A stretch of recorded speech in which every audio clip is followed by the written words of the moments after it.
se considera a Thomas Cook como el primer agente de viaje profesional, ¿sí? Cuando ya por el año 1941 arrienda el primer tren y lo que hace es comenzar a llevar pasajeros, ¿sí?, de un lugar al otro, desplazándose inicialmente con una cuestión meramente caritativa, como comenzó todo en el turismo, y después cuando se comienza a dar cuenta de que lo puede hacer como una actividad económica, comienza a desarrollar la actividad turística justamente como un paquete o como todo incluido. De hecho, fue Thomas Cook el primero en organizar los paquetes organizados que hoy denominamos all inclusive o todo incluido en turismo, ¿sí? Se le incluía todo lo que sea transporte, alimentación, alojamiento y preparaba para un grupo y lo vendía así, ¿sí? Yo les había mencionado en la clase anterior que el turismo se comenzó a masificar, que este turismo que se comenzó a masificar y se comenzó a ver en el resto del mundo, comenzó a generar distintas tendencias, ¿sí? O sea, una vez que nosotros tenemos gente que se desplaza de un lugar hacia el otro, comenzamos a tener centros emisores y comenzamos a tener centros receptores. Entonces, hacia el final de esta clase, ustedes van a observar cómo fueron las tendencias de esos países emisores y receptores y cómo ha sido también la evolución hasta la década del 80 del turismo, que es lo que marca el turismo en la actualidad, ¿sí?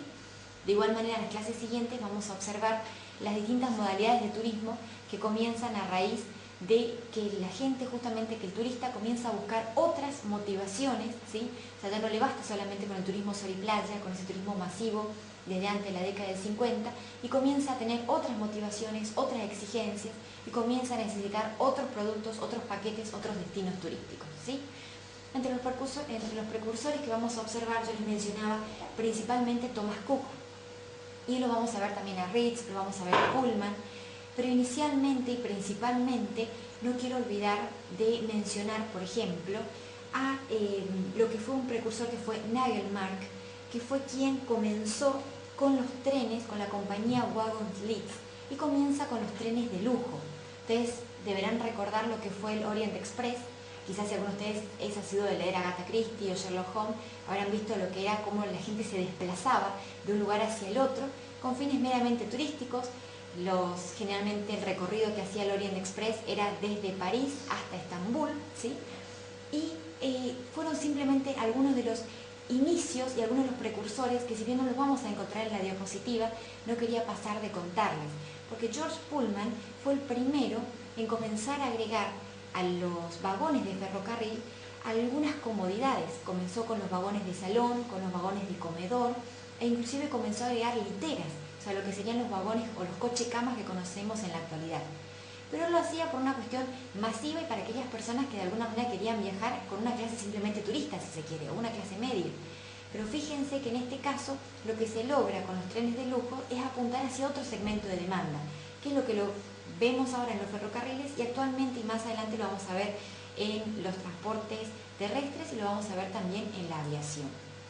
Por otro lado, tenemos allá por el año 1908, Henry Ford comienza a construir, comienza a fabricar los modelos Ford T, o sea, comienza de alguna manera a armar masivamente o a fabricar de manera masiva los automóviles, los autos, que son los que yo les contaba, generan cierto sentimiento de libertad que tienen las personas para poder desplazarse de un lugar al otro sin estar pendiente del horario de salida, del horario de llegada, sin estar pendientes de sacar un pasaje, un billete de avión previo a salir a alguna excursión, ¿sí?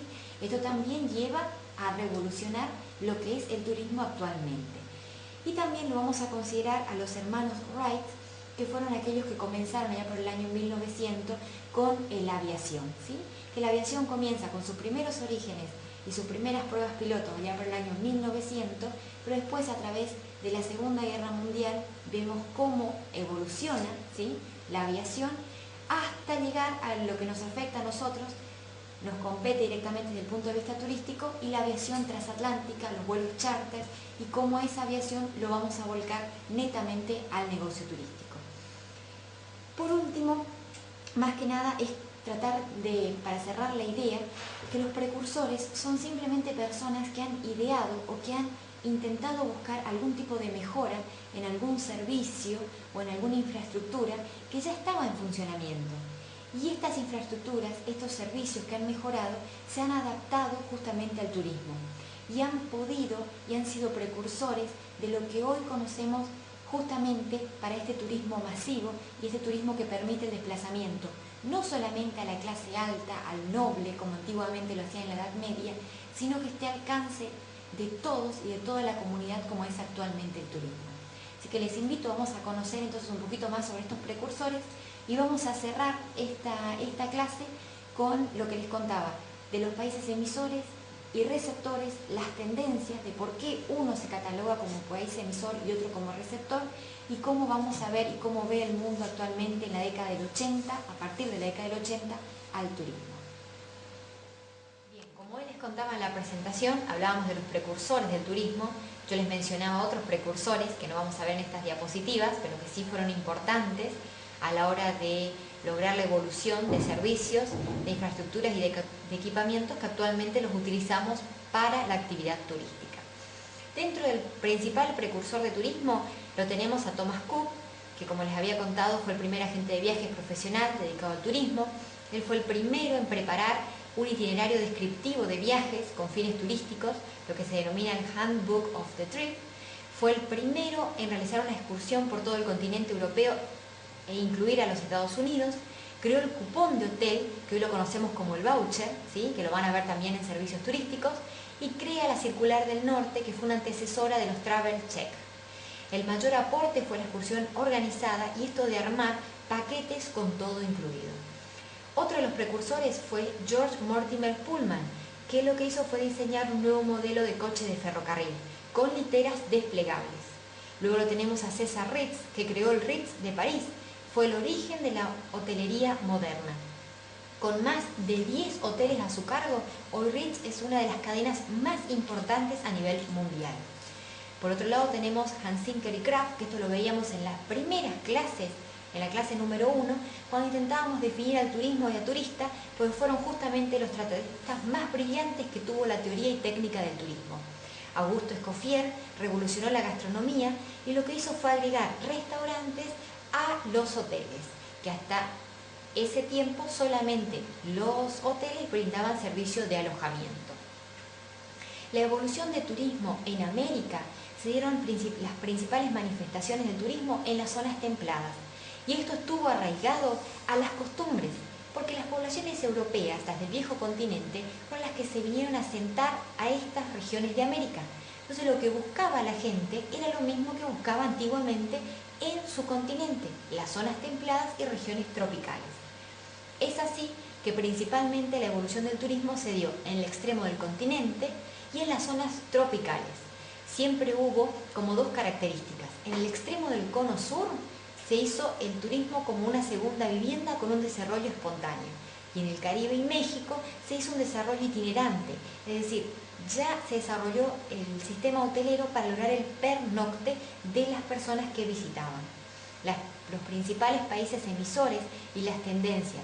¿Cuándo decimos que un país es emisor y cuándo decimos que un país es receptor? El país emisor es quien tiene alto nivel económico y social, que genera corrientes turísticas hacia otros atractivos turísticos. Esos otros atractivos turísticos los vamos a encontrar en el país receptor, donde encontramos recursos naturales y culturales capaces de satisfacer la motivación de la demanda. Los principales generadores de tráfico turístico son entonces los países con desarrollo económico y social